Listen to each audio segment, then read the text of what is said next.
Hello everyone, my name is Christina, and in this video I'd like to talk about pain, especially the one that takes over, the extreme one, the one you'll think you'll never be able to overcome. Like everyone else, I experienced this type of pain at different stages of my life, and not always I could deal with it. And what happened is that I got used to it so much that I almost forgot about it. I thought that it just was part of me. But recently, life has brought me back to it, and I realized I had some pain I still need to process. I've been working and praying on it um, quite a lot recently. So here I'd like to share the lessons that I got from my pain so that maybe you could take something from it and take a different look at your pain.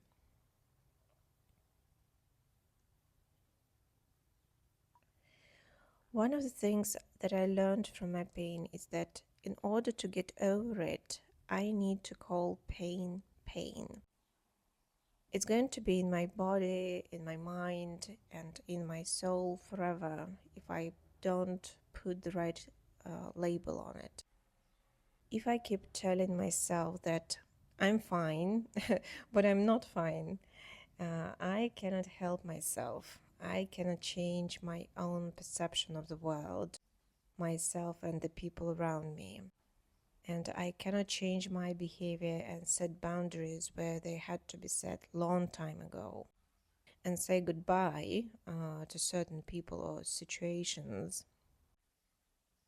And it's been a huge release for me to admit that some damage had been done and I'm still in pain, but because I couldn't recognize pain for a long time, at some point my life started to feel like a mess, even though it looked good on the outside. And people used to come to me and say, "What's wrong with you? You could be doing this and that. The solution is on the surface. You need to move on," things like that. But you cannot move on when you're knocked off your feet and you're in terrible pain, and you don't even know that you're in pain. When you lie to yourself and you lie to yourself long enough, it starts to feel true. Um, it's like locking the door, throwing the key away, and wondering why you cannot open the door.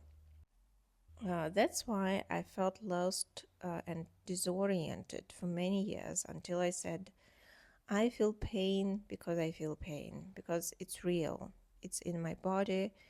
Every cell remembers it as if it was yesterday. And my conscious mind knows that it was a long time ago, but my body does not. I couldn't afford to see and feel it. So my body said, okay, honey, we'll get back to it later. I'll be happy to store it for you until you're ready. And now when I've been journaling for several months straight and I've been working on everything that's troubling me, I think my psyche has learned that now I'm on my side and I can hear myself out.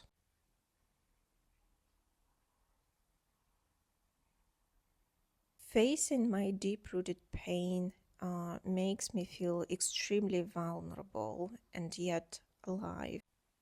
When I got right back to the center of it, it feels like I'm entering some eternal space. Every sound gets louder, colors become brighter, my heart thumps more heavily, and it feels like every cell is vibrating, and it's a very intense feeling of life. And if it's there to make me feel more alive, which it does, it's not there to kill me. Even though it seems that if I'm going to feel it one more second, I'm going to die, I'm not dying. Apparently, pain has a different purpose, and the aim is to make me more sensitive to the environment, to the people around me, to see them through, and to become intolerant to the discomfort I experienced, so that when there is something that my spirit doesn't like, something's off, there is something dangerous to my soul, I get up and move, I get up and leave. But that can only happen when I don't lie to myself and I allow myself to feel everything, including my pain. If I run from my pain, I get stuck. I cannot make heads or tails of what's going on. And I cannot make the right decisions. And instead, I remain in the toxic environment. And, there have been moments in my life where I had these questions like, why am I still dealing with these people? Why am I having these problems? I've outgrown them. This shouldn't be nowhere around me. And that's because I refuse to feel. I refuse to feel pain, and I couldn't feel anything. You cannot refuse to feel one thing and feel the others. If you don't feel, you don't feel anything. And I want to feel, I want to live, I want to love. And if for that I have to let my pain in, please be my guest.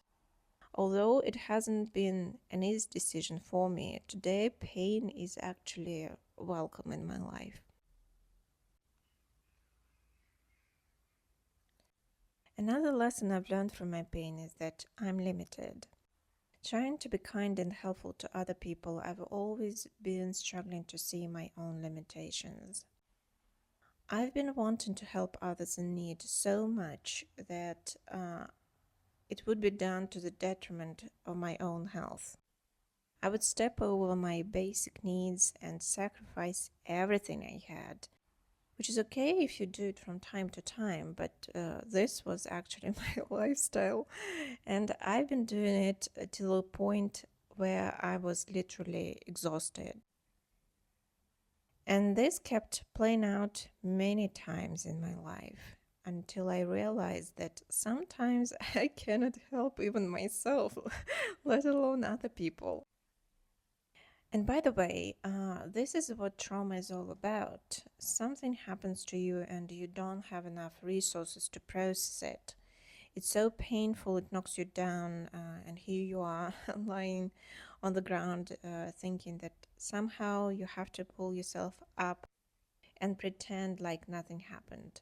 Because you learned that no one cares. There was no one to help at the moment, right? So there is no one to help you.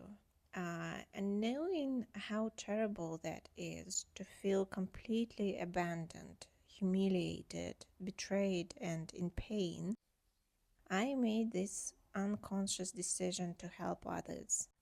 But I often did it to my own damage. But now, when I do journaling and exercise and pray and talk to God, my body started to release the pain it kept all the years to process. I can look back on the pain that once took over and gradually to release it and finally move on. When I was reflecting on the pain that I'm processing and thinking of this metaphor of me being knocked off my feet and left alone in a dark room, I was wondering how one possibly can get up on their feet. What do you rely on when there is nothing to rely on? When you're literally on the ground, you use your surface, you use your body, but what does it mean metaphorically? What do you rely on when you don't have enough resources and there is no one to help you? And the paradox is you use you.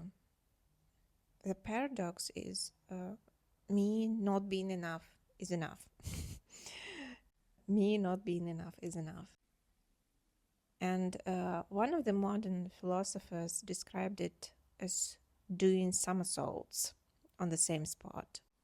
And this somersault might take time, but you'll have to do it anyway. I did that with the help of everyday journaling, and I did it when most of the people around me turned against me and all hell broke loose. And in order to remain sane, I began to keep track of my own thoughts and emotions. And I made a decision to be on my side from that moment on. And as soon as I dealt with the issues that were on the surface, I decided to dig really deep. I started to feel it's time to approach the situations and feelings that I've been putting up with all my life. And maybe my true self is not what I think it is. And maybe I can have a completely different life. I don't know. So I've only begun this journey, and I think it's worth it. I think it's worth trying anyway.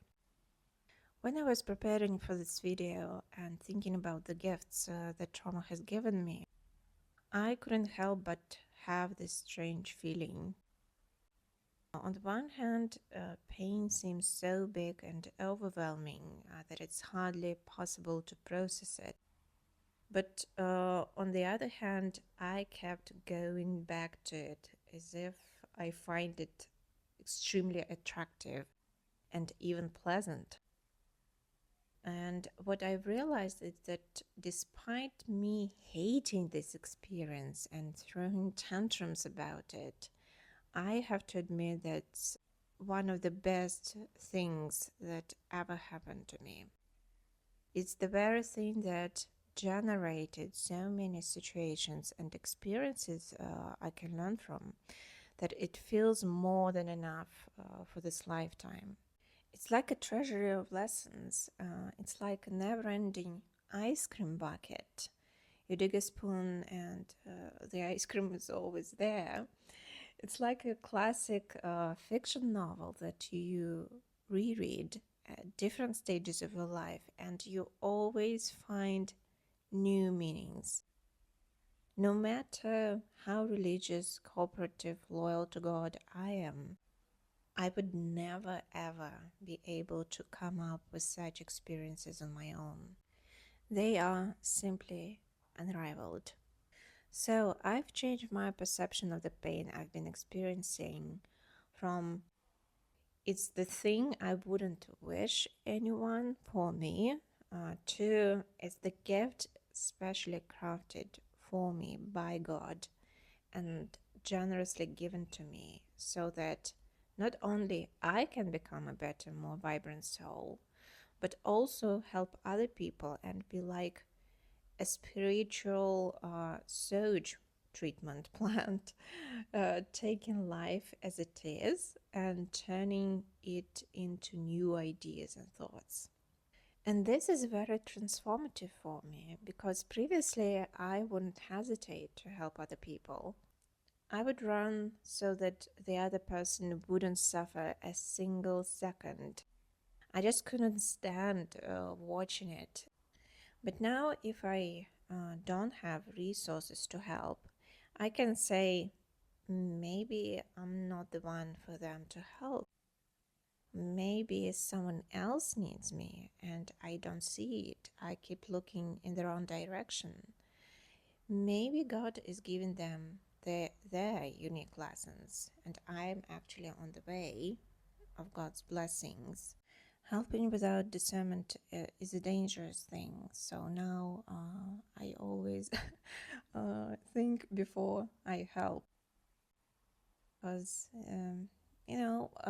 God works on people in different, sometimes unpredictable ways, and I think it's worth consulting him before jump and intervene in somebody else's life. So these are my lessons from my deep-rooted pain, from my traumas, and I know it's difficult, but be strong, because it's possible to overcome even that kind of pain and be stronger and bigger than your pain. Because you're stronger and bigger than your pain. God will never give something that you wouldn't be able to overcome. So be blessed on today, and until next time, bye.